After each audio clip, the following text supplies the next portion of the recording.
Bab 056. Mas, aku tuh khawatirin kamu, emang salah ya? Khawatir sama calon suami sendiri. Ujar Susi dengan wajahnya yang berubah murung.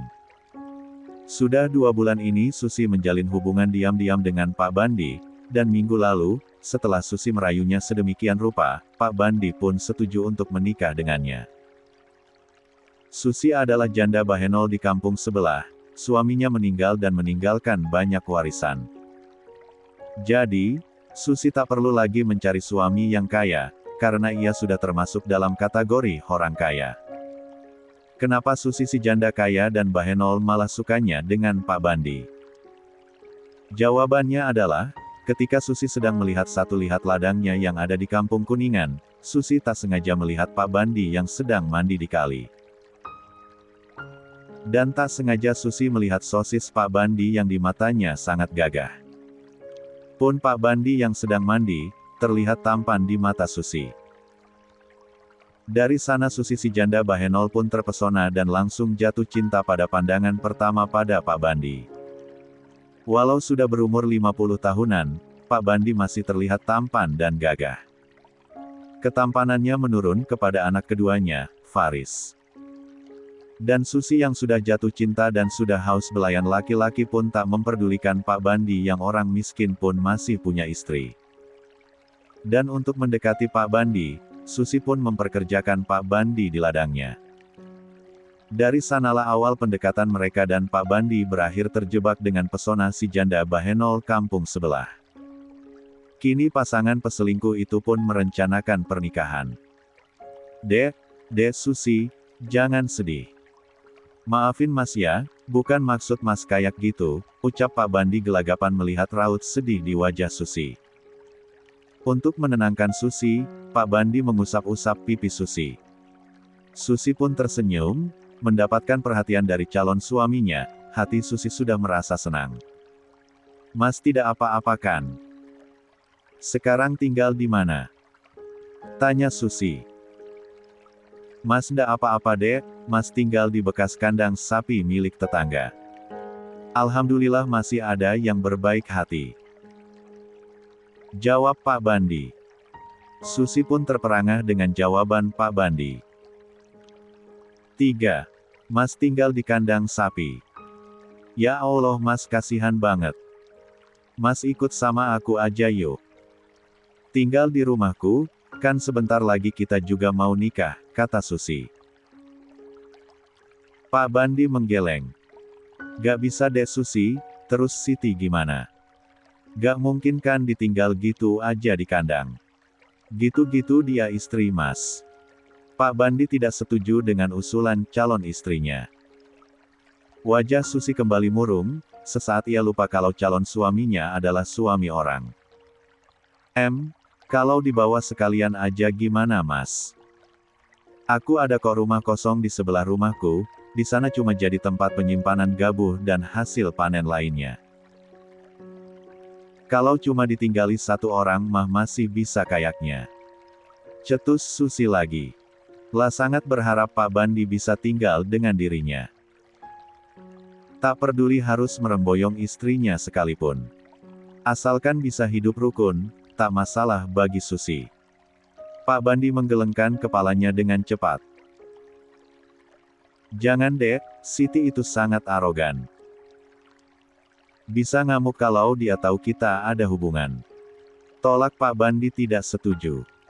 Lalu, masak hubungan kita disembunyikan terus sih Mas, kampung kita cuma bersebelahan loh, lambat laut Siti pasti akan tahu. Terus katamu kamu sudah muak sama Siti. Kenapa gak kamu ceraikan saja dia? Biar kita bisa hidup tentram. Ujar Susi seperti pelakor pada umumnya. Menyuruh suami orang untuk menceraikan istrinya. Gak taulah dek, Mas Mumet. Di satu sisi Mas cinta dan nyaman sama kamu, di satu sisi Siti itu ibu dari anak-anakku.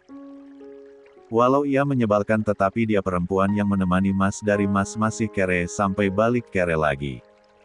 Ujar Pak Bandi. Ya udahlah, yang penting kita jadi nikah aja Mas. Jangan lupa minggu depan pernikahan kita. Mas harus datang, dan ini surat yang harus ditandatangani Siti. Di sebelah sini Siti tanda tangannya. Ujar Susi lebih memilih masa bodoh. Lalu menyerahkan selembar map dan memperlihatkan isi map tersebut pada Pak Bandi. Sudah kau urus ya dek? Cepat banget jadinya, kata Pak Bandi melihat isi dari map tersebut. Map tersebut adalah surat keterangan jika Siti mengizinkan untuk Pak Bandi menikah lagi. Susi yang cerdik tidak mau hanya dinikahi siri. Jadi ia membuat rencana untuk meminta tanda tangan Siti tanpa memberitahu isi surat tersebut. Beruntung Siti tidak bisa membaca karena SD pun tidak lulus. Jadi Pak Bandi dan Susi memanfaatkan kebodohan Siti itu untuk bisa menikah secara negara. Asal ada uang gampang mas, ujar Susi mulai pongah. Pak Bandi mengangguk-anggukan kepala. Mas, aku kangen nih, main bentar yuk, bisik Susi genit. Pak Bandi pun kaget, bisa-bisanya di kondisi dan tempat seperti ini Susinya minta main. Aduh dek, kapan-kapan ajalah, di pinggir jalan ini, kalau ada yang lihat berabe. Seru Pak Bandi menolak. Maas, udah cenut-cenut nih, rasanya udah basah celana aku, kangen banget sama ulernya mas.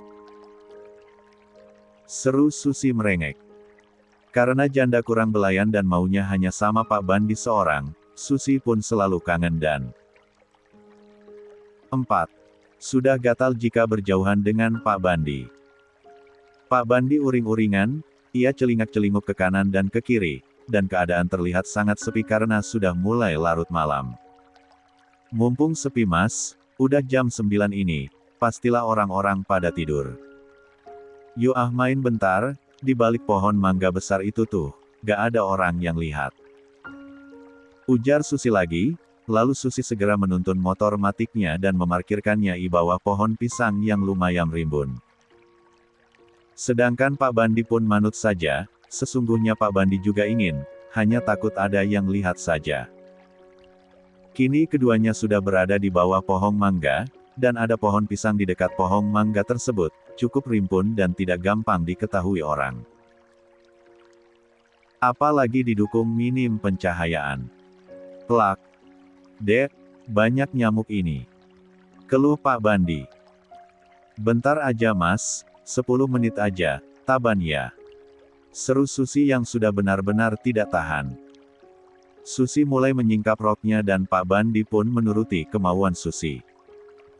Di bawah pohon dan disaksikan oleh dedemit kuntilanak pocong dan lainnya, Susi dan Pak Bandi pun melakukan hubungan terlarang di sana. Mereka sudah sering melakukannya jadi ini sudah biasa bagi mereka. 1 jam kemudian. Pak, dari mana saja sih? Lama banget cari obat nyamuk doang. Bentak Bu Siti pada Pak Bandi. Anu. Itu Bu.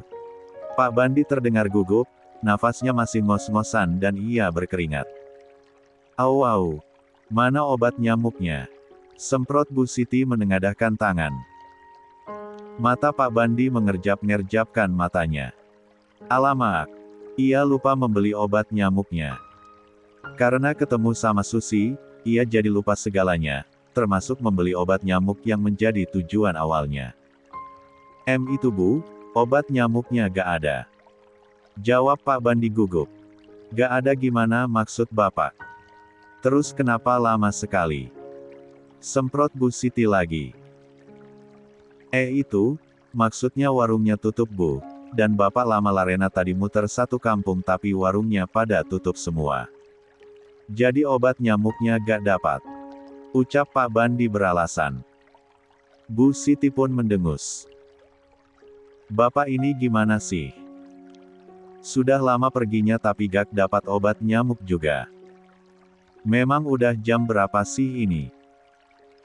Warungnya Tina itu biasa tutup jam 10. Cetus Bu Siti. Tapi Bapak kesana warungnya udah tutup Bu. Masak ya Bapak gedor-gedor, kan gak enak ganggu orang. 5. Istirahat. Alah Pak. Terus ini gimana? Nyamuknya buahnya apple kayak gini bisa-bisa tubuhku yang gemuk jadi kurus karena darahnya dihisap sama nyamuk. Bu Siti pun marah-marah. Yo wes lah bu, bonek rebutan aja pakai selimut, nanti gak bakal digigit nyamuk lagi. Sahut Pak Bandi. Hao. Bu Siti membuang nafasnya kasar. 5 hari kemudian. Dari desa, Pak Bandi dan Bu Siti pun mendapatkan bantuan. Kini semua tetangga yang rumahnya dekat dengan rumah Pak Bandi pun sedang bergotong royong saling bahu-membahu mendirikan rumah kecil untuk Pak Bandi dan Bu Siti tempati. Tidak besar, rumahnya lebih kecil dari rumah Pak Bandi sebelumnya, tapi setidaknya ada tempat untuk mereka berteduh. Tidak tinggal di bekas kandang seperti sebelumnya. Pak, ini rumahnya sumpek banget Pak, rasanya ibu gak bisa gerak bebas. Keluh Bu Siti saat rumahnya sudah jadi dan siap mereka tempati. Wes tubuh, disyukuri. Masih mending loh kita dibantu dan punya rumah lagi. Ujar Pak Bandi. Hao. Bu Siti hanya membuang nafasnya. Bu, ini ada yang harus ibu tanda tangani, kelengkapan untuk bantuan rumah ini. Kata Pak Bandi tiba-tiba memberikan Bu Siti sebuah kertas. Bukankah kemarin udah ya Pak? Tanya Bu Siti heran. Pak. Bandi pun mulai gelagapan, matanya berputar ke sana kemari mencari alasan. Itu, ada yang masih kurang katanya Bu, Bapak gak ngertilah. Katanya suruh tanda tangan aja yo Bapak manut toh. Udah cepat Bu mau segera Bapak kasihkan ke Pak RT. Kata Pak Bandi deg-degan. Takut istrinya curiga. Tapi Bu Siti yang memang orang bodoh dan tidak bisa membaca itu pun mengangguk saja, tanpa curiga sedikit pun pada suaminya. Bu Siti pun hendak mendatanganinya. Ini tanda tangannya di sebelah mana Pak? Di sini Bu, seru Pak Bandi menunjuk di mana Bu Siti harus membubuhkan tanda tangannya. Bu Siti pun menandatangani surat persetujuan tersebut. Nih Pak, sudah. Bu Siti menyerahkan surat tersebut pada Pak Bandi. Pak Bandi menerimanya lalu mengeceknya, di sana terlihat jelas tanda tangan Bu Siti. 6. Diam-diam Pak Bandi pun tersenyum, hatinya begitu berbunga-bunga karena lusa sudah bisa menikah lagi. Akhirnya, batin Pak Bandi kegirangan. 7. Sepanjang hari Pak Bandi terlihat sumringah, ia senang karena secara tidak langsung istrinya sudah menyetujui ia menikah lagi. Walau masih ada rasa takut jika sang istri tahu ia nikah lagi, tapi keinginannya menikahi Susi jauh lebih besar dari rasa takutnya itu. Selain cinta, Susi juga kaya. Dalam bayangan Pak Bandi ia akan hidup enak jika bisa menikah dengan Susi yang janda bahenol plus kaya. Suami Susi terdahulu meninggalkan banyak warisan, ada banyak sawah dan tanah yang dibangun jadi kos-kosan. Karena daerah mereka sudah mulai ada pabrik sehingga suami Susi membangun kos-kosan di dekat pabrik tersebut. Belum lagi Susi juga punya toko besar, dagangan yang ia jual bahan pokok pertanian. Pak, Bapak kesambet ya? Ibu lihat dari tadi mesam-mesem terus. Cetus Bu Siti memandang heran pada suaminya. Pak Bandi pun gelagapan. Itu Bune. Pak Bandi tengah berpikir mencari alasan yang tepat. Itu, Bapak ada teman ngajak kerja nguli bangunan, gajinya lumayan Bu, 100.000 per hari. Jadi Bapak senang karena dapat kerja yang gajinya lumayan. Jawab Pak Bandi beralasan. Bak sekali dayung 2-3 pulai terlampaui, alasan Pak Bandi sekaligus alasan untuk ia bisa pamit pergi. Encer juga otakku, hehehehi. Batin Pak Bandi yang memuji dirinya sendiri. Bu Siti yang mendengarnya pun langsung berbinar-binar. Lah pun tertular mesam-mesem seperti Pak Bandi tadi. Bener Pak. Wah, Jika kerja sebulan itu berarti dapat uangnya 3 juta andong. Terus berangkatnya kapan Pak? Seru Bu Siti kegirangan. Bahkan belum berangkat kerja pun Bu Siti sudah mulai menghitung uangnya. Bu Siti senang karena akan dapat uang yang lumayan, karena hasil dari buruh di sawah menurutnya sangat kecil. Yakni 35.000 setengah hari, jika sehari full kerja buruh, maka Pak Bandi bisa menghasilkan 70.000. Tapi itu sangat jarang. Besok Bu, besok pagi Bapak berangkat. Ibu gak apa-apakan Bapak tinggal sendirian? Tanya Pak Bandi sedikit tak tega. Walau Siti istri yang menyebalkan tetapi dari dulu mereka tak pernah berpisah. Baru kali ini Pak Bandi meninggalkannya, dan itu pun mau ia tinggal nikah lagi. Ya gak papalah Pak, yang penting Bapak giat kerjanya dan hasilin uang yang banyak. Ibu tuh kepengen beli kalung lagi Pak, biar gak diremehin tetangga terus. Seru Bu Siti seraya mengerucutkan mulutnya. Ia teringat. 8. Masih banyak tetangga yang suka menyindir dan mencibirnya. Alhamdulillah, ya udah. Doakan saja ya semoga kerjaan Bapak lancar, supaya ibu yang kepengen kalung bisa kesampean. Cetus Pak Bandi. 1 hari telah berlalu. Dan hari ini adalah hari di mana Pak Bandi akan melangsungkan pernikahan dengan Susi. Pak Bandi pun bersiap-siap. Dan setelah sarapan Pak Bandi bersiap akan pergi. Bapak semangat cari duitnya ya, doa Bu Siti mengantarkan kepergian suaminya sampai depan rumah. Ya Bu. Semoga ibu dapat ikhlas dan menerima dengan legowo ya. Sahut Pak Bandi yang gak nyambung sama sekali. Disemangati apa jawabnya apa, hedeh Pak Bandi Pan Bandi. Bu Siti pun terlihat bingung. Kenapa ibu harus ikhlas dan legowo? Tanya Bu Siti bingung. Itu, Pak Bandi pun mulai berpikir lagi mencari alasan. Maksud Bapak itu, semoga ibu ikhlas mau Bapak tinggal pergi, dan legowo dengan hasil yang Bapak bawa pulang nanti. Gitu Bu. Seru Pak Bandi sambil nyengir. Ikhlas sih ikhlas Pak, tapi Bapak harus bawa duit yang banyak ya. Kalau perlu itu rokoknya dipuasain dulu. Biar gaji Bapak utuh. Kata Bu Siti sedikit mengintimidasi. Yang terpenting bagi Bu Siti saat ini uang dan uang. Ia sama sekali tidak curiga dengan gelagat aneh Pak Bandi. Iya, Bapak akan coba. Tapi gak janji. Karena rokok itu pokok utama bagi Bapak. Dan juga pokok beberapa lelaki lainnya. Sudah Bapak berangkat dulu. Udah ditungguin sama Desus. Cep. Pak Bandi pun langsung kicep. Hampir saja ia kair ceplosan. Ditunggu Desus. Sus siapa Pak? Tanya Bu Siti dengan wajah blow-onnya. Itu Dek Susanto. Iya Susanto. Temen baru Bapak, orang kampung sebelah dan yang ngajak Bapak kerja nguli. Bapak akan kerja bareng Susanto dan 2 temannya yang lain.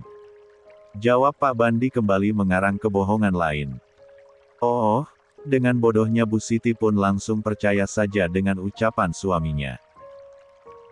Ya udah Bapak berangkat Bu, Assalamualaikum. Seru Pak Bandi terlihat buru-buru. Lama-lama dengan istrinya. 9. Ia takut keceplosan. Waalaikumsalam. Sahut Bu Siti seraya memperhatikan Pak Bandi yang berjalan menjauh. Pak Bandi berjalan dengan tergesa-gesa, di punggungnya ada tas ransel yang berisi pakaian gantinya. Karena ia berniat akan tinggal lumayan lama dengan istri barunya. Sampai di gapura kampung Kuningan, Pak Bandi sudah ada yang menanti. Namanya Anto. Anto adalah salah satu pekerja Susi dan disuruh menjemput calon suami Susi. Dah lama tuh? Tanya Pak Bandi menghampiri Anto. Lumayan Pak, 10 menitan. Jawab Anto. Maaf ya tuh, tadi ngising dulu makanya lama. Ujar Pak Bandi berbohong. Semenjak mulai membohongi istrinya dengan menjalin hubungan dengan wanita lain, nampaknya Pak Bandi sudah mulai terbiasa berbohong. Enteng sekali mulutnya untuk berbohong. Iyo Pak, gak apa-apa. Ya wes ayo naik. Sudah ditungguin Bu Susi. Kata Anto. Pak Bandi mengangguk lalu naik ke boncengan motor Anto. Anto pun menarik gasnya dan membawa Pak Bandi ke kampung sebelah. Karena sekarang jalanan sudah mulus alias sudah dicor, cuma membutuhkan waktu 10 menit Anto dan Pak Bandi sudah sampai di kediaman Susi.